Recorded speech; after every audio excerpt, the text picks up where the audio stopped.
Bab 816. Tidak berperasaan. Seolah-olah dia untuk pertama kalinya dalam hidupnya dipeluk oleh wanita, tubuhnya Golden Ye kaku. Dia tidak berani bergerak. Tulang tubuhnya benar-benar berbeda dengan dirinya, lembut seperti kapas, dan membuatnya tidak ingin melepaskannya. Saat Golden Ye hendak mengangkat tangannya, Audrey Han bangkit dan mendorongnya menjauh.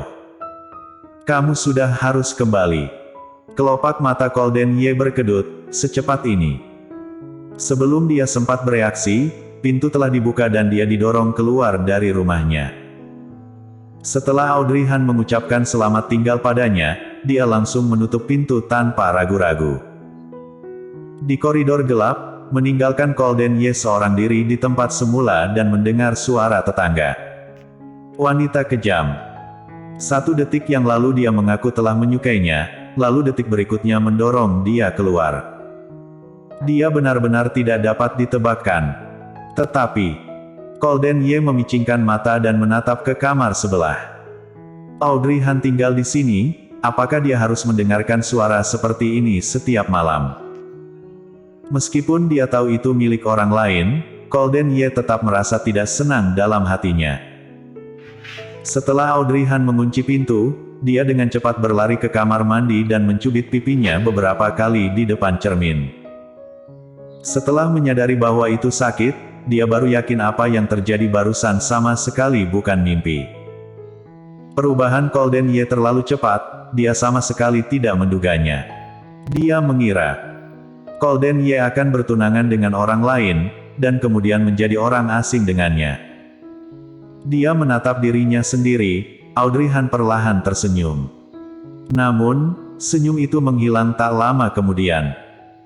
Ekspresi wajah Audrey Han terlihat serius kembali, memikirkan kata-kata yang dikatakan Zaiden Duanmu padanya sore tadi. Berita tentang dia dan Golden Ye di media asing sana telah dihapus, berarti tidak banyak orang yang mengetahuinya, dan bahkan jika mereka mengetahuinya, takutnya mungkin telah disuap. Adapun siapa yang berada di balik ini, dipikirkan saja juga tahu. Ketika Audrey Han ingin menggunakan cara ini untuk mendekati Golden Ye, bukannya dia tidak mempertimbangkan masalah ini. Bagaimanapun, keluarga Yuchi sangat besar sehingga hampir mungkin untuk menutupi langit dengan satu tangan. Bagaimana mungkin keluarga Yuchi tidak mengetahui berita tentang dia dan Golden Ye? Sepertinya, masalah ini lebih rumit daripada yang dia pikirkan. Audrey Han mengeluarkan ponselnya dan ingin menelepon Siskasu. Tetapi dia menjadi ragu-ragu ketika dia melihat waktu, dia seharusnya belum selesai kerja di jam ini. Terpaksa, Audrey Han hanya bisa mengedit pesan teks ke Siskasu, memintanya menghubunginya besok jika ada waktu. Setelah mengirimnya, Audrey Han beres-beres sebentar, lalu pergi tidur. Dalam mimpi malam ini, Audrey Han benar-benar bermimpi. Sepanjang malam, dia berulang kali memimpikannya Golden Ye mendorongnya ke balik pintu dan menciumnya. Tapi, Golden Ye dalam mimpi lebih ramah daripada kenyataannya. Dia seperti tidak bisa menolaknya. Ketika Audrey Han membuka matanya, langit sudah terang. Dia mengedipkan mata, membalikkan badan, dan merasa kakinya lemas. Adegan dalam mimpi tumpang tindih dengan kenyataan yang ada.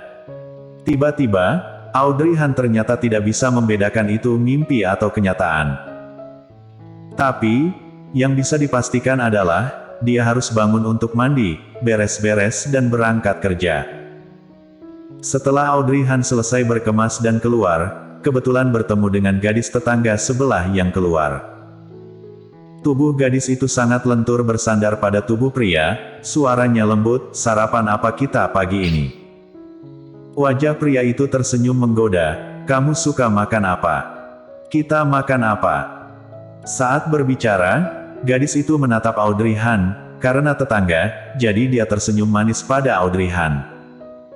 Melihatnya, Audrey Han kembali mengingat suara tadi malam. Tiba-tiba wajahnya sedikit memerah. Setelah dia mengangguk menjawabnya, dia berbalik dan pergi dengan tergesa-gesa. Dalam perjalanan ke tempat kerja, Audrey Han menerima telepon dari George Kiao. Halo, kakak ipar, tadi malam. Audrey Han. Apakah Yuchi semalam mencarimu? Apakah dia ada menjelaskannya padamu? George Kiao benar-benar tukang gosip. Audrey Han menjawab dengan lemah, kalau kamu sangat ingin tahu, bagaimana kalau kamu tanya padanya? Bukannya lebih cepat? George Kiao mengerucutkan bibir di ujung telepon lainnya, jangan, mana berani aku bertanya padanya. Setelah aku mengatakan yang salah padamu semalam, apakah kamu tahu, kalau dia hampir membunuhku dengan tatapannya? Tapi, kakak ipar, Yuchi tidak bersalah, aku pasti harus memberitahukannya padamu. Tidak bersalah. Audrey Han menyipitkan matanya yang indah. George Kiao melanjutkan, kemarin aku pergi ke hotel tempat keluarga Duanmu dan keluarga Yuchi. Setelah Yuchi pergi, aku menunggu sangat lama di lantai bawah. Kakek Yuchi juga keluar bersama kakek Duanmu. Lalu, tebak apa yang telah kulihat? Audrey Han. Jangan sok misterius, katakan saja langsung. Sid, kakak ipar kamu benar-benar wanita yang tidak berperasaan. Kamu seharusnya merasa penasaran, ini kamu malah sangat galak. Baiklah, aku akan katakan langsung padamu. Tidak lama setelah Yuchi pergi, aku ingin tinggal dan mencoba mencari tahu situasinya.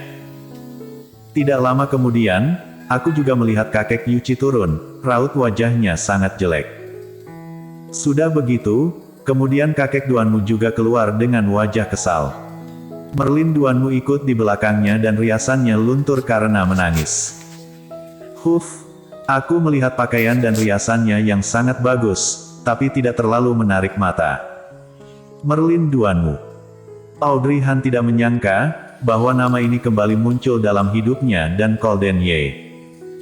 Setelah pertemuan sebelumnya, dia memberi kesan yang sangat buruk baginya. Jelas-jelas tahu kalau dia sudah punya pacar, tapi memaksakan diri bersama Golden Ye. Sama seperti kali ini. Bahkan saat Golden Ye telah kehilangan ingatannya, tetapi dia Merlin Duanmu tahu segalanya tentang dia dan Golden Ye, tetapi masih ingin bertunangan dengannya. Hei, di zaman sekarang ini, apakah masih ada orang yang mengabaikan moral demi mengejar cinta dan kesenangan diri sendiri? Kakak ipar, pokoknya aku dapat melihat, di mata Yuchi hanya ada kamu seorang. Walaupun, perkenalan kalian berdua sangat singkat. Tapi, kamu dapat membuat Yuchi jungkir balik, pasti ada pesonanya tersendiri. Jadi, aku tidak perlu mencemaskan tentang kalian berdua kelak.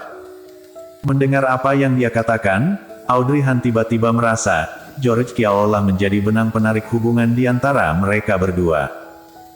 Dia juga sering memprovokasi Golden Ye saat mereka bertiga. Katakanlah dia kurang kerjaan, tapi juga tidak perlu dia bekerja keras sepanjang waktu. Audrey Han tidak bisa menahan diri untuk bertanya, George Kiao, mengapa kamu membantuku?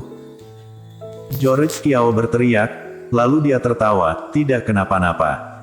Mungkin karena aku bosan. Bahkan jika itu membosankan, itu tidak akan. Baiklah kakak ipar, apakah kamu sedang dalam perjalanan ke tempat kerja sekarang? Aku tidak akan mengganggumu. Setelah mengatakannya, belum sempat Audrey Han menjawab, dia langsung menutup telepon dengan cepat. Mendengar nada sibuk dari ujung telepon, Audrey Han tertegun selama beberapa detik sebelum menyimpan kembali ponselnya. George Kiao ini bisa membantunya melakukan hal-hal ini, rasanya tidak sesederhana itu. Dia pasti punya tujuan. Adapun tujuannya, dia tidak tahu, tapi dia seharusnya tidak menyakiti dirinya, itu benarkan. Bersambung.